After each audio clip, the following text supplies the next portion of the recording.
ਮਸਾ ਮਸਾ ਤਾਂ ਅੱਜ ਦੇ ਵਿੱਚ ਸੀ ਸਪੋਜ਼ ਹੈ ਘਰ ਦੇ ਭੰਗੜੇ ਪਾਉਂਦੇ ਪਏ ਸੀ। ਸਾਨੂੰ ਤਾਂ ਹੱਸ ਕੇ ਕਹਿੰਦੇ ਆਓ ਜੀ ਆਓ ਪੀਓ ਚਾਹ ਹੋ ਜਾਊਗਾ ਜੀ ਟੈਨਸ਼ਨ ਨਾ ਲਓ। ਸਤਿ ਸ਼੍ਰੀ ਅਕਾਲ, ਮੈਂ ਤੁਹਾਡਾ ਆਪਣਾ ਹਿੰਦਪਾਲ ਸਿੰਘ MBA ਜੈਨਿਥ ਇੰਸਟੀਚਿਊਟ ਗੱਲ ਕਰਨ ਜਾ ਰਿਹਾ ਇੱਕ ਵਾਰ ਫਿਰ ਤੋਂ ਕੈਨੇਡਾ ਸਟੱਡੀ ਵੀਜ਼ੇ ਦੇ केस स्टडी ਦੀ एक नवा केस ਲੈ ਕਰਕੇ ਆਇਆ ਹੈ। एक नवी चीज़ ਤੁਹਾਨੂੰ ਸਿੱਖਣ ਨੂੰ ਮਿਲੂਗੀ। ਮੈਨੂੰ ਵੀ ਕਾफ़ी ਕੁਝ ਇਸ केस ਤੋਂ ਸਿੱਖਣ ਨੂੰ ਮਿਲਿਆ, ਲੇਕਿਨ ਕਾਸ਼ ਮੈਂ ਉਹਨਾਂ ਨੂੰ ਸਿਖਾ ਸਕਦਾ।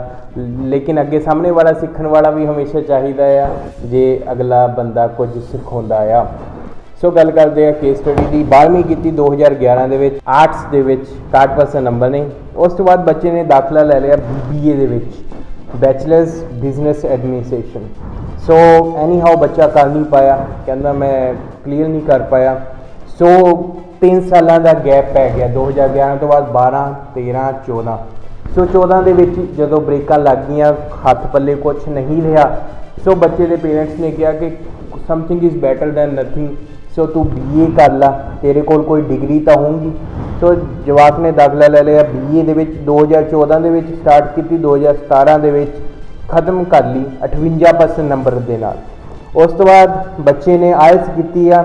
ਰੀਡਿੰਗ ਦੇ ਵਿੱਚ 6, ਸਪੀਕਿੰਗ ਦੇ ਵਿੱਚ 6, ਲਿਸਨਿੰਗ ਦੇ ਵਿੱਚ 6.5, ਰਾਈਟਿੰਗ ਦੇ ਵਿੱਚ 6, ਓਵਰਆਲ 6। ਸੋ ਬੱਚੇ ਨੇ ਮੈਨੂੰ ਕਿਹਾ ਕਿ ਮੈਂ ਤੀਜੀ ਵਾਰ ਆਇਲਸ ਦੇ ਪੇਪਰ ਦੇ ਵਿੱਚ ਅਪੀਅਰ ਹੋਇਆ, 6 'ਚ ਮੇਰੇ ਬੈਂਡਸ ਆ ਗਏ, ਆ ਲਓ ਜੀ ਲਗਾਓ ਮੇਰੀ ਫਾਈਲ, ਮੇਰਾ ਵੀਜ਼ਾ ਵਾਪਸ। ਸੋ ਮੈਂ ਕਿਹਾ ਤੁਹਾਡਾ ਕੇਸ ਮੈਂ ਲੈ ਨਹੀਂ ਸਕਦਾ, ਤੁਹਾਨੂੰ ਆਇਲਸ ਜਿਹੜੀ ਹੈਗੀ ਰਿਪੀਟ ਕਰਨੀ ਪੈਣੀ। ਉਹ ਇਸ ਲਈ 12ਵੀਂ ਤੋਂ ਬਾਅਦ ਇੱਕ ਗੈਪ, ਉਸ ਤੋਂ ਬਾਅਦ ਗ੍ਰੈਜੂਏਸ਼ਨ ਤੋਂ ਬਾਅਦ ਫਿਰ ਇੱਕ ਗੈਪ।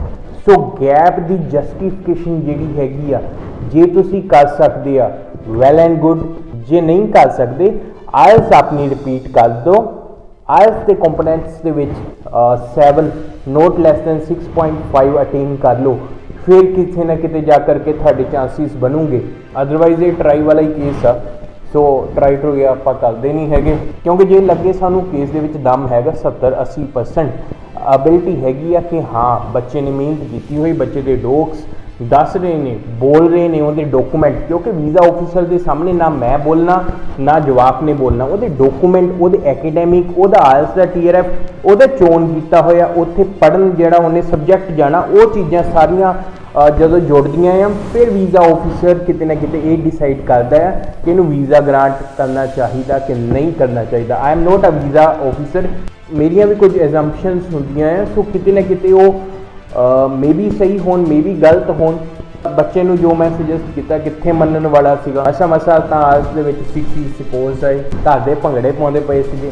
ਉਸ ਤੋਂ ਬਾਅਦ ਲੱਡੂ ਲੁੱਡੂ ਬਣਦੇ ਸੀਗੇ ਸਾਰੇ ਪਾਸੇ। ਅਤੇ ਜਦੋਂ ਮੈਂ ਕਹਿ ਤਾ ਕਿ ਨਹੀਂ ਜੀ ਨਹੀਂ ਸਾਡਾ ਨਹੀਂ ਹੋਣਾ, ਸੋ ਬਾਕੀ ਜਿਹੜੇ ਏਜੰਟ ਸੀਗੇ ਉਹਨਾਂ ਨੇ ਇਹੀ ਚੀਜ਼ ਕਹੀ ਕਿ ਹਾਂ ਤੁਹਾਡਾ ਹੋ ਜਾਣਾ ਈਜ਼ਲੀ, ਵੀਜ਼ਾ ਗ੍ਰਾਂਟ ਹੋ ਜਾਣਾ। ਬਟ ਆਈ ਸੈਡ ਨੋ, ਮੈਂ ਨਹੀਂ ਤੁਹਾਡਾ ਕੇਸ ਪੜ੍ਹ ਸਕਦਾ। ਕਹਿੰਦੇ ਕੋਈ ਗੱਲ ਨਹੀਂ ਫੜਨਾ ਨਾ ਫੜੋ, ਆਪਾਂ ਬਾਕੀਆਂ ਨੂੰ ਫੜਾ ਦੇਣਾ। ਸਾਨੂੰ ਤਾਂ ਹੱਸ ਕੇ ਕਹਿੰਦੇ ਆਓ ਜੀ ਆਓ ਪੀਓ ਚਾਹ ਹੋ ਜਾਊਗਾ ਜੀ ਟੈਨਸ਼ਨ ਨਾ ਲਓ ਕੇਸ ਦੀ। ਚਾਹ ਦੱਸੋ ਸਵਾਦ ਆ, ਪੱਤੀ ਪੁੱਤੀ ਸਹੀ ਆ, ਖੰਡ ਸਹੀ ਆ। ਸੋ ਕਿਆ कहने। ਸੋ ਕੇਸ 'ਤੇ ਆਉਂਦੇ ਆ ਵਾਪਸ, ਰਿਫਿਊਜ਼ਲ ਲਗਾ ਕੇ ਬੱਚਾ ਸਾਡੇ ਤੋਂ ਆ ਗਿਆ। ਚਾਹ ਪੀ ਕੇ ਖੰਡ ਪਤਾ ਨਹੀਂ ਕਿੰਨੀ ਪਾਈ ਸੀਗੀ ਕਿੰਨੀ ਨਹੀਂ ਪਾਈ ਸੀਗੀ, maybe statement of purpose ਦੇ ਵਿੱਚ ਖੰਡ ਪਾ ਦਿੰਦੇ ਜਾਂ ਗੁੜ ਪਾ ਦਿੰਦੇ ਆ। ਸੋ ਇੱਦਾਂ ਦਾ ਗੁੜ ਅਤੇ ਇੱਦਾਂ ਦੀ ਖੰਡ ਜਿਹੜੀ ਹੈਗੀ ਕਲਾਇੰਟਸ ਨੂੰ ਖਿਲਾਉਂਦੇ ਆ, ਉੱਦਾਂ ਦੀ ਕਲਾਇੰਟਸ ਨੂੰ ਅਸੀਂ ਗੁੜ, ਖੰਡ ਜਾਂ ਚਾਹ ਪੱਤੀ ਕੁਛ ਇੱਦਾਂ ਦਾ ਨਹੀਂ ਦੇ। ਜੋ ਸੱਚ ਹੈਗਾ, ਜੋ ਰਿਐਲਿਟੀ ਹੈਗੇ ਆ, ਉਹ ਚੀਜ਼ਾਂ ਜਿਹੜੀਆਂ ਹੈਗੀਆਂ ਬੱਚੇ ਨੂੰ ਉਹਦੇ ਨਾਲ ਇੰਟਰੋਡਿਊਸ ਕਰਾਉਂਦੇ ਆ ਕਿ ਜਵਾਕ ਇਹ ਵਾਲੀਆਂ ਕਮੀਆਂ ਆ, ਇਹ ਕਮੀਆਂ ਪੇਸ਼ੀਆਂ ਹੈਗੀਆਂ, ਇਹ ਡੈਫੀਸ਼ੀਐਂਸੀਜ਼, ਇਹ ਸਕੈਸਿਟੀਜ਼, ਇਹ ਲੈਕਿਊਨਾ ਤੁਹਾਡੇ ਕੇਸ ਦੇ ਵਿੱਚ ਹੈਗਾ ਆ।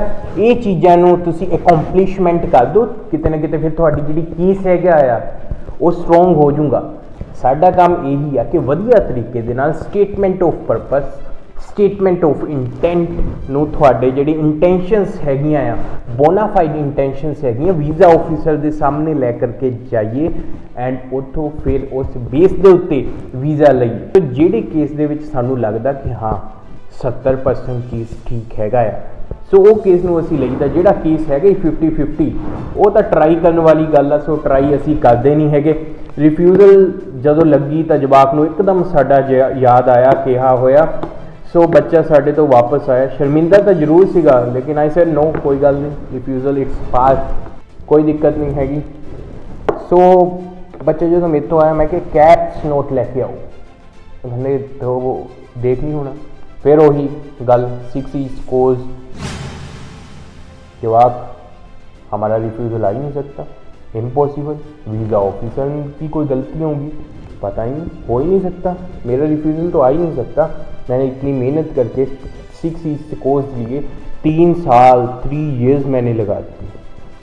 सो ਜਦੋਂ अपना ਜਦੋਂ कैप्स नोट लैके आया, ਉਹਦੇ ਵਿੱਚ 2 चीज़ां उभर के सामने आईਆਂ। पहले नंबर ਦੇ ਉੱਤੇ इंग्लिश एफिशिएंसी।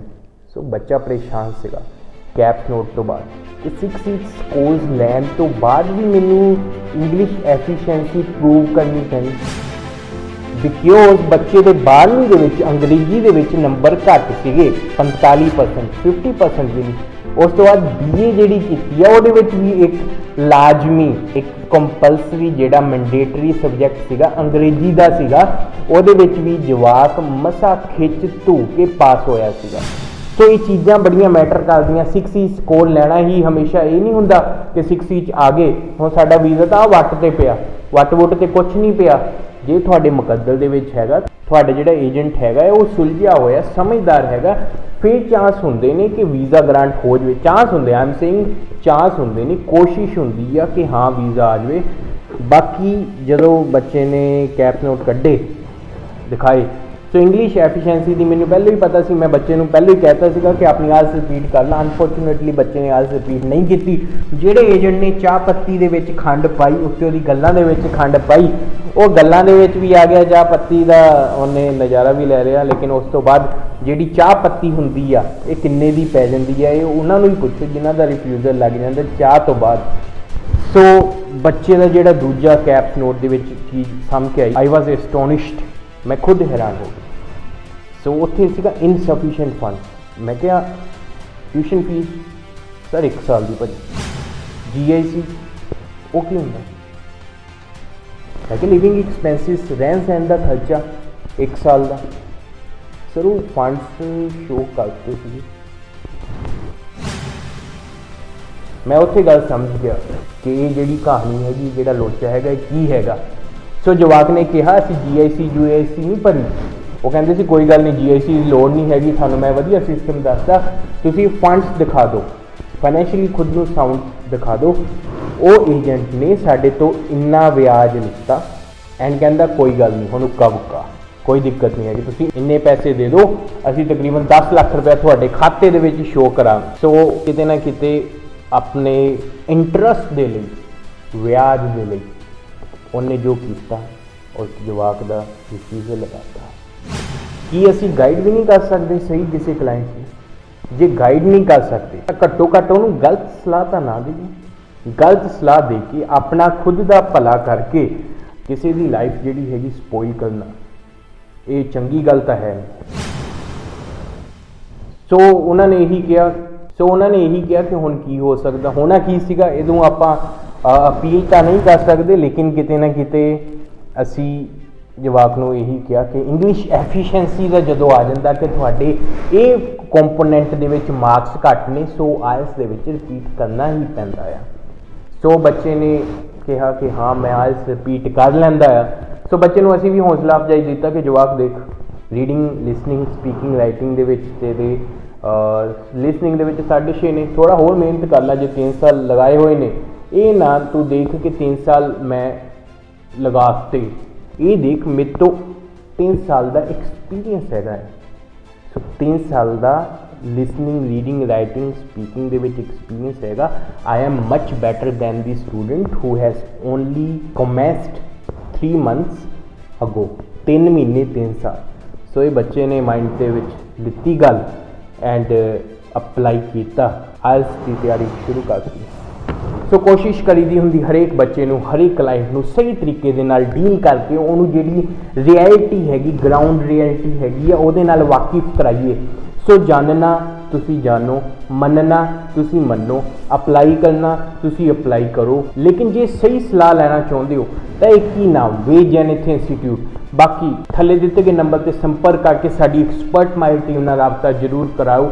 ਬਾਕੀ ਆਪਣਾ ਖਿਆਲ ਰੱਖੋ ਜਿੰਨਾ ਰੱਖ ਸਕਦੇ ਹੋ ਸਿਹਤ ਦਾ, ਕਿਉਂਕਿ ਕੋਵਿਡ ਦਾ ਕਹਿਰ ਜਿਹੜਾ ਹੈਗਾ ਆ ਉਹ ਦਿਨ ਬਰ ਦਿਨ ਵਧੀ ਜਾ ਰਿਹਾ। ਸੋ ਕੋਸ਼ਿਸ਼ ਕਰੋ ਖੁਦ ਪ੍ਰੀਕੋਸ਼ਨਸ ਲੈਣ ਦੀ। ਅਸੀਂ ਵੀ ਵਰਕ ਫਰੋਮ ਹੋਮ ਦੇ ਉੱਤੇ ਹੀ ਜ਼ਿਆਦਾ ਤਵੱਜੋ ਦਿੰਦੇ ਆ। ਸੋ ਟਰਾਈ ਕਰੋ ਵੈਕਸੀਨ ਲਗਾਉਣ ਦੀ, ਟਰਾਈ ਕਰੋ ਜੋ ਗਵਰਨਮੈਂਟ ਦੀਆਂ ਹਦਾਇਤਾਂ ਹੈਗੀਆਂ ਆ, ਜੋ ਐਡਮਿਨਿਸਟ੍ਰੇਸ਼ਨ ਦੀਆਂ ਹਦਾਇਤਾਂ ਹੈਗੀਆਂ ਆ, ਇੰਸਟਰਕਸ਼ਨਸ ਹੈਗੀਆਂ ਆ, ਉਹਨਾਂ ਨੂੰ ਮੰਨਣ ਦੀ। ਧੰਨਵਾਦ। ਸਤਿ ਸ਼੍ਰੀ ਅਕਾਲ।